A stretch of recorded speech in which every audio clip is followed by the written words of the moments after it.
Salam sejahtera untuk kita semua. Perkenalkan, saya Lia Winayu SKM, peserta pelatihan dasar CPNS Kementerian Kesehatan Republik Indonesia tahun 2022. Saya merupakan tenaga penyuluh kesehatan masyarakat di Rumah Sakit Umum Pusat Nasional Dr. Cipto Mangunkusumo, Jakarta. Pada kesempatan kali ini, saya akan menyampaikan analisis isu dan gagasan kreatif untuk mewujudkan smart governance di tempat tugas saya, yaitu di Rumah Sakit Umum Pusat Nasional Dr. Cipto Mangunkusumo, Jakarta. Dalam menentukan analisis isu dan gagasan kreatif, kita harus melakukan langkah-langkah pemecahan masalah. Di antaranya, yang pertama, melakukan peranalisis atau identifikasi isu. Yang kedua, memilih atau menapis isu, yang tujuannya untuk menemukan isu prioritas dengan metode penapisan isu. Bisa menggunakan metode USG atau APKL. Yang ketiga, analisis isu tujuannya untuk menemukan akar penyebab masalah. Analisis isu bisa menggunakan diagram fishbone. Yang keempat, alternatif penyelesaian, yaitu merupakan gagasan kreatif untuk menyelesaikan masalah atau isu prioritas. Langkah yang pertama, melakukan peranalisis atau identifikasi isu. Terdapat 3 isu yang saya temukan di kelompok substansi hukum, organisasi, dan hubungan masyarakat Rumah Sakit Umum Pusat Nasional Dr. Cipto Mangunkusumo, Jakarta. Di antaranya, isu pertama, yaitu belum optimalnya pelayanan pemberian informasi tahun 2022 di Gedung Pusat Rumah Sakit Umum Pusat Nasional Dr. Cipto Mangunkusumo, Jakarta. Dampak yang ditimbulkan dari isu ini, yang pertama dapat menyebabkan kerumunan pengunjung rumah sakit yang menunggu untuk dilayani. Yang kedua, petugas tidak bisa memberikan pelayanan yang cepat dan informatif sehingga membutuhkan waktu lebih lama untuk melayani pengunjung rumah sakit. Yang ketiga, komplain aduan pengunjung rumah sakit terkait pelayanan pemberian informasi. Pihak yang terdampak, pengunjung rumah sakit dan pegawai rumah sakit, serta adanya evaluasi untuk Rumah Sakit Umum Pusat Nasional Dr. Cipto Mangunkusumo, Jakarta. Isu kedua, yaitu belum optimalnya penanganan orang telantar dari Rumah Sakit Umum Pusat Nasional Dr. Cipto Mangunkusumo kepada Dinas Sosial di tahun 2022. Dampak yang dapat ditimbulkan dari isu ini, yang pertama, memperlama daftar tunggu pasien rawat inap. Hal ini terjadi karena proses koordinasi yang sulit dan berbelit menyebabkan pasien orang terlantar atau dengan kondisi yang sudah sehat berada lebih lama di rumah sakit untuk menunggu, sehingga pasien yang seharusnya sudah mendapatkan kamar menjadi harus menunggu lebih lama untuk rawat inap.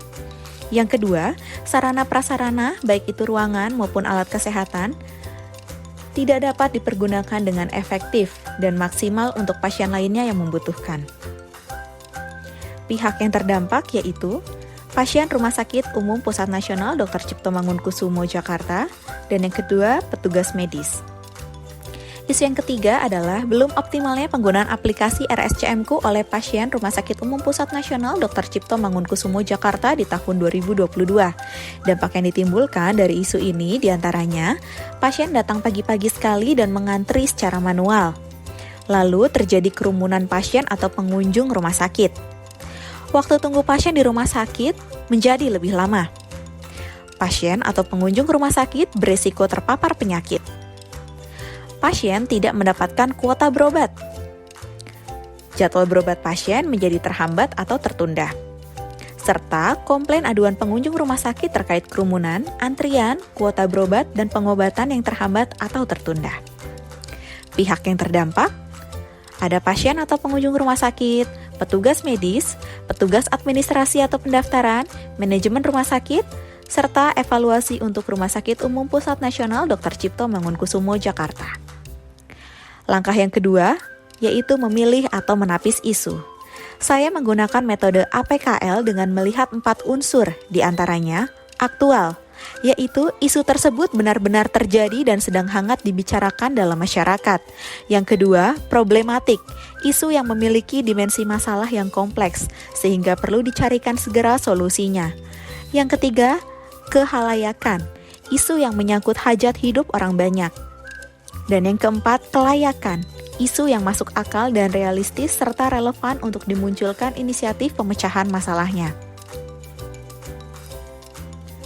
Dari 3 isu tersebut, saya melakukan scoring pada tiap isu dengan melihat unsur APKL dan didapatkan isu prioritas yaitu belum optimalnya penggunaan aplikasi RSCM-ku oleh pasien Rumah Sakit Umum Pusat Nasional Dr. Cipto Mangunkusumo, Jakarta.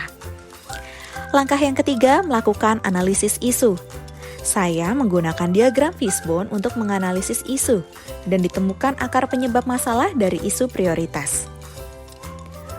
Isu prioritasnya tentunya belum optimalnya penggunaan aplikasi RSCM-ku oleh pasien Rumah Sakit Umum Pusat Nasional Dr. Cipto Mangunkusumo, Jakarta. Di sini, surroundingnya, pasien tidak memiliki telepon genggam sebagai media untuk mengakses aplikasi RSCM-ku. Dari segi suppliers, belum adanya menu informasi untuk pasien di aplikasi RSCM-ku. Dari segi sistem, kurangnya sosialisasi penggunaan aplikasi RSCM-ku kepada pasien. Dan dari segi skills, pasien gaptek atau gagap teknologi sehingga sulit untuk mengoperasikan aplikasi RSCM-ku. Langkah terakhir adalah alternatif penyelesaian. Dalam alternatif penyelesaian ini, kita dapat menentukan gagasan kreatif untuk menyelesaikan masalah atau isu prioritas. Dalam menyelesaikan masalah ini, saya memiliki beberapa alternatif penyelesaian. Di antaranya, yang pertama, pasien diberi informasi dan saran untuk menggunakan telepon genggam milik anggota keluarganya. Yang kedua, petugas humas memberikan contoh kepada pasien dalam menggunakan aplikasi RSCM-ku. Yang ketiga, menayangkan video sosialisasi penggunaan aplikasi RSCM-ku melalui media sosial maupun media elektronik seperti televisi yang ada di rumah sakit, serta mengadakan pelatihan dan sosialisasi penggunaan aplikasi RSCM-ku dengan tim security yang bertugas di loket atau admisi pendaftaran. Dan yang keempat, berkoordinasi dengan UMSI atau Unit Manajemen Sistem Informasi untuk menambahkan menu informasi di aplikasi RSCM-ku. Harapannya dengan pengembangan aplikasi RSCM-ku serta sosialisasi yang berkelanjutan dapat mengoptimalkan penggunaan aplikasi ini oleh pasien, sehingga pasien semakin nyaman dalam mengakses layanan kesehatan di Rumah Sakit Umum Pusat Nasional Dr. Cipto Mangunkusumo, Jakarta. Demikian penjelasan saya terkait analisis isu dan gagasan kreatif untuk mewujudkan smart governance. Semoga bermanfaat untuk teman-teman semua. ASN berakhlak, bangga melayani bangsa.